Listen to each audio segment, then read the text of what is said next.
ಏನು full happy reaction? ನಿಮ್ hostel ಊಟ ತುಂಬಾ ಚೆನ್ನಾಗಿದೆ. ನಮ್ಮ ಆಶ್ರಮದ ಊಟ ತರಾನೇ ಇದೆ. Wow, good good. ಹಾಯ್. ಆಗ್ಲಿಂದಾನು ಕೇಳ್ಬೇಕು ಅಂತಿದ್ದೆ, ಯಾರವನು ಶರತ್? ಯಾಕ ಅವನು ಅಂದ್ರೆ ಇಡೀ ಕಾಲೇಜ್ ಉರಿದ್ ಬೀಳುತ್ತೆ? ಮಧು ಮಧು ಮಧು ಮಧು ಮಧು ನಿಂತ್ಕೋ, ಏನಾಯ್ತು? ಸ್ವಾತಿ, ಈಗ ತಾನೇ ನಮ್ ಕಾಲೇಜಿಗೆ ಬಂದಿದ್ಯಾ, ಆ ಮೆಂಟಲ್ ವಿಷಯ ಬೇಕಾ? ಹಾಗೇನಿಲ್ಲ, ಏನೋ ಇಂಟ್ರೆಸ್ಟಿಂಗ್ ಕ್ಯಾರೆಕ್ಟರ್ ಅನ್ನಿಸ್ತು, ದಟ್ಸ್ ಇಟ್. ಅದು ಇಂಟ್ರೆಸ್ಟಿಂಗ್ ಕ್ಯಾರೆಕ್ಟರ್ ಅಲ್ಲ, ಇರಿಟೇಟಿಂಗ್ ಕ್ಯಾರೆಕ್ಟರ್. ಆ ಪ್ರಾಣಿಗೆ ಲವ್ ಅಂದ್ರೂ ಆಗಲ್ಲ, ಹುಡುಗಿಯರಂದ್ರೂ ಆಗಲ್ಲ. ಆದ್ರೆ ಆ ಹುಡ್ಗನ್ಗೆ ಯಾರೋ ಹುಡ್ಗಿನ್ ಚುಡಾಯಿಸ್ತ ಅಂತ ತಾನೇ ಹೊಡೆದಿದ್ದು, ಅದ್ಯಾಕೆ ಅಂತ? ಅಯ್ಯೋ, ನಾನೇನಾದ್ರೂ ಅವನ್ ಬಗ್ಗೆ ಅಷ್ಟೊಂದು ತಿಳ್ಕೊಂಡ್ಬಿಟ್ಟಿದ್ರೆ ಇಷ್ಟೊತ್ತಿಗೆ ಮೆಂಟಲ್ ಹಾಸ್ಪಿಟಲ್ ಅಲ್ಲಿ ಸೀನಿಯರ್ ಮೋಸ್ಟ್ ಪೇಷಂಟ್ ಆಗ್ಬಿಡ್ತಾ ಇದ್ದೆ. ಯಾಕೆ? ನನ್ ಫ್ರೆಂಡ್ ಒಬ್ಳು ಶೀತಲ್ ಅಂತ, ನೋಡಕ್ಕೇನೋ ಚೆನ್ನಾಗಿದ್ಲು. ಅವಳು ಅವನ್ಗೆ ಪ್ರಪೋಸ್ ಮಾಡಕ್ಕೆ ಅಂತ ಹೋದ್ಲು. ಶರತ್, ಐ ಲವ್ ಯು. ಈ ಕಿವಿಲಿ ಗುಗ್ಗೆ ಪಗ್ಗೆ ಇದ್ರೆ ನೀಟಾಗಿ ಕೇಳೋದೇ ಇಲ್ಲ. ಏನಂದೆ, ಇನ್ನೊಂದ್ಸಲ ಹೇಳು. ನನ್ ಹಿಂದೆ ಎಷ್ಟೊಂದ್ ಜನ ಹುಡುಗರು ಬಿದ್ದಿದ್ದಾರೆ, ಆದ್ರೆ ನೀನ್ ಹುಚ್ಚಿಡಿಸ್ತಷ್ಟು ಬೇರೆ ಯಾರು ನನಗ್ ಹುಚ್ಚಿಡ್ಸಿಲ್ಲ. ಪ್ಲೀಸ್ ನನ್ ಪವಿತ್ರವಾದ ಪ್ರೀತಿನ ಒಪ್ಕೋ. I love you.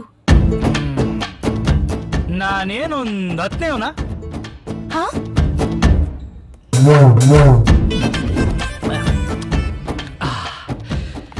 ನಾನ್ ನೋಡ್ದಂಗೆ ನಿನ್ ಜೊತೆ ಇದ್ದಿದ್ 4 ಹುಡುಗರು ಎಣ್ಣೆ ಅಂಗಡಿ ಪಾಲಾಗಿದ್ದಾರೆ, 3 ಜನ ಶವಗಾರದ ಪಾಲಾಗಿದ್ದಾರೆ, 2 ಕಾಣೆ ಆಗಿದ್ದಾರೆ ಅಂತ ದಿನ ದೂರದರ್ಶನ ಬರ್ತಿದೆ. ನಾನೇನ್ ಮಾಡ್ಬೇಕು ಅಂತಿದ್ಯವ? ಹಾಗೆಲ್ಲ ಏನೂ ಇಲ್ಲ. I am in love with you very seriously. ಅವರೆಲ್ಲ ವೇಸ್ಟ್ ಕ್ಯಾಂಡಿಡೇಟ್ಸ್. ಸರಿ ಬಿಡಮ್ಮ, ಕ್ಯಾಂಡಲ್ ಕರಗೋದ್ಮೇಲೆ ಬತ್ತಿ ವೇಸ್ಟೇ. ಇದು ಹುಡುಗಿರ ಹೊಸ ಫ್ಯಾಷನ್. ಹುಡುಗಿರ ಫ್ಯಾಷನ್, ಹುಡುಗರಿಗೆ ಟೆನ್ಷನ್ ಜಾಸ್ತಿ ಆದ್ರೆ ಎಮೋಷನ್ ಜಾಸ್ತಿ ಆದ್ರೆ ರ್ಯಾಟ್ ಪಾಯ್ಸನ್. ಇದೆಲ್ಲ ಬೇಕಾ ನಮ್ಗೆ ಅಂತ?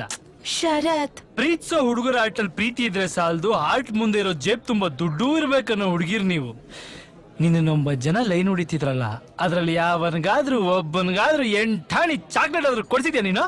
ಯು ನೋ ವಾಟ್, ನನ್ ಹತ್ರ 50 ಪೈಸೆ ಚೇಂಜ್ ಇರ್ಲಿಲ್ಲ. ಶಬಾಷ್.